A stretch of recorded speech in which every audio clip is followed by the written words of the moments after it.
Hi అండి, అందరికీ good morning. అందరూ ఎలా ఉన్నారు, ఏం చేస్తున్నారు? మా సాయికి అయితే దోశ వేస్తున్నాను. ఒక పక్క వీటి గోల చూడండి. ఏంటి అదేది, ఇవన్నీ చాలకో ఇది చూడండి ఎలా పడుకుంది. పొద్దున్నే తినడానికి బయలుదేరిని.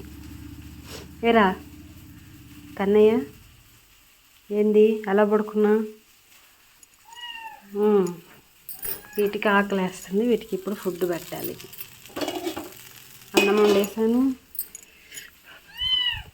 ఇదిగోండి తోటకూర కోడిగుడ్డు ఫ్రై అయితే చేశాను. ఇది పిల్లలకి చాలా మంచిదన్నమాట. ఒకసారి చూపించాను కదా, అదే సేమ్ స్మెల్కి చూడండి ఎలా. పట్టుకో కాలిద్ది, పట్టుకోండి కాలిద్ది. కానీ పెట్టాలా?